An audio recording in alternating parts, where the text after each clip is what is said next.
my entire career, I have never worked as hard or as long of hours or accomplished so much or enjoyed it so much as I did working for John Medica. For John, it was always about people and the way technology could come in the world to make a difference. And that's what he'd love to go do. He wanted others to like work as much as he did. And so the first thing he would do is make sure that it was fun. So it's this playful, fun side, and then he has this really serious side. They can be extremely intense. And when he's focused in on something, he's on it.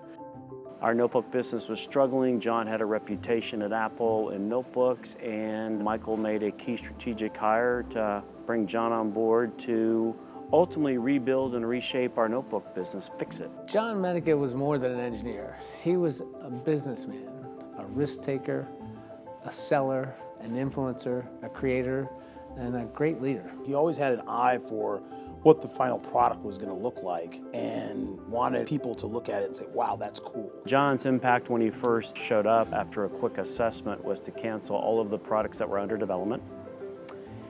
He also took that a bit further and canceled all of the products that were in production. It was about how do we build the best thing that will make a customer really want to buy our product because it solves a real problem that they have.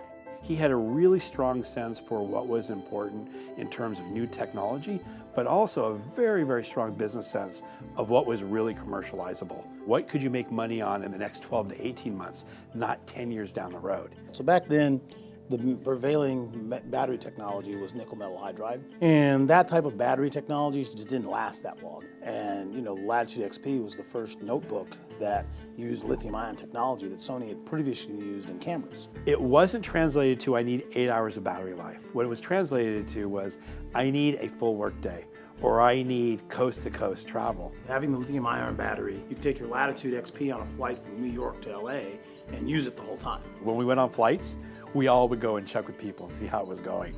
Well, first we would go look to see if anybody had a Dell notebook. And then once it was, and we would all go, I saw 3 notebooks.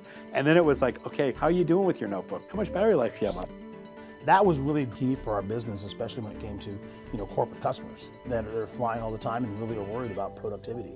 It was a very, very unique thing I think that John brought, was he could paint in broad brush strokes of here's what the customers want, and would leave it up to people to figure out how you actually filled it out and did it. He wanted his team to all come together and try to understand each other's perspective and come up with whatever the best possible solution to the problem was. What John would do is the ability to bring some simplicity to the discussion and to break it down into smaller problems. And he did that oftentimes by graphics, usually in red or blue, on a whiteboard. So he was really all about simplifying it, but doing it in a way with humor and with connecting to the team. You'd kick off the meeting saying, the temperature of that battery could cook a frog.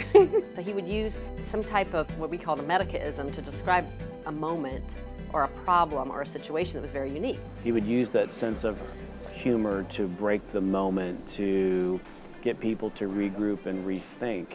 And I think that was all part of what John did to make people comfortable. John would never give you bad news or yell at you in front of other people. So what you would do is John would ask you to go with him to walk the dog. You go walk the dog, sometimes because he was going to give you some confidential information that he didn't want anybody to hear, or he was going to chew you out. And we had a game of this in Breaker of watching when someone was getting walked around, because if they walked with their head down, they knew that John was chewing them out. And if they were nodding, John was sharing some news. And every time John said, hey Dave, you want to go walk the dog? I'd be like, no, I don't want to walk the dog. Many of us know the rest of the story. John went on to rebuild and establish Dell as a notebook leader in the marketplace. Michael Dell went on and on about the difference he made. In fact, he said, he saved my company. And in John's first full quarter, we shipped 589 notebooks for the whole quarter. We ship 589 notebooks every 12 minutes today. John's fingerprints are all through our industry. He helped shape and influence this industry over many, many years, and certainly built an organization that has endured the time he was here and certainly has lived on since he's left. John touched so many people's lives, from our suppliers in Asia to distribution players to all of Dell.